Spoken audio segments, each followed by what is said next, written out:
compléter l'analyse complète de la courbe à l'étape 6, qu'est-ce qu'on doit faire? Ben, c'est de prendre le tableau qu'on vient de construire à l'étape 5 et de traduire chacune des informations dans un graphique comme celui-là. Donc, si on prend notre exemple, qui était de tracer la fonction x à la 4 sur 2 moins 4x3 sur 3, on doit analyser de quelle manière elle se comporte à tout moment.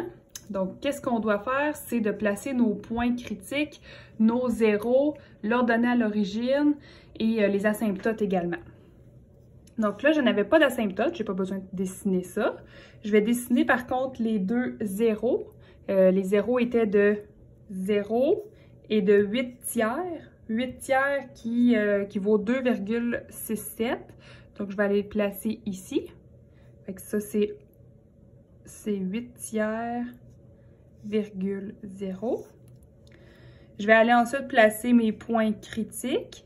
Là, j'avais l'ordonnée à l'origine qui est déjà là. Je vais lui placer les autres points critiques. J'avais 0, 0 qui est encore là. 4 tiers moins 128 81e. Ça peut être calculé un peu à la calculatrice, là. Donc, 4 tiers, on est ici.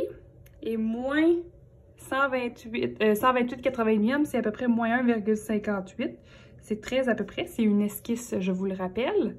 Donc, je place mon point ici. Je peux faire une flèche pour indiquer c'est quoi la coordonnée.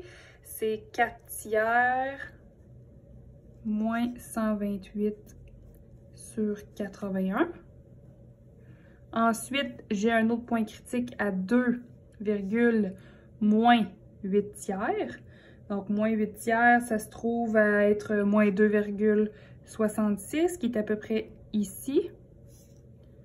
Donc ça, c'est 2,moins 8 tiers. Et là, je dois suivre les indications qui sont là.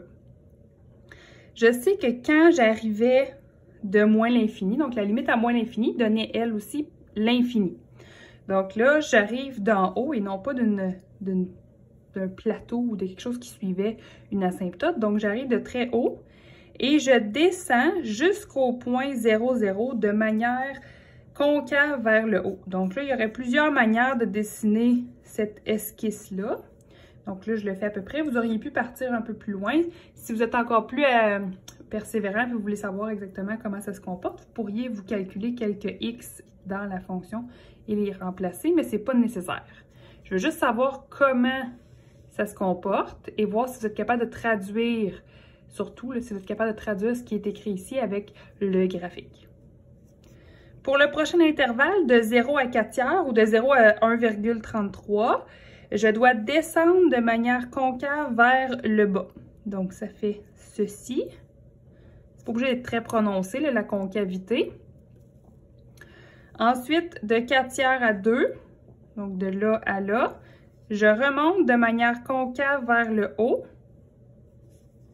Et je fais la même chose pour l'autre intervalle qui va finalement monter comme ça jusqu'à l'infini. On voit ici que c'est quand même pas très prononcé comme concavité, mais on voit que c'est quand même pas droit, là.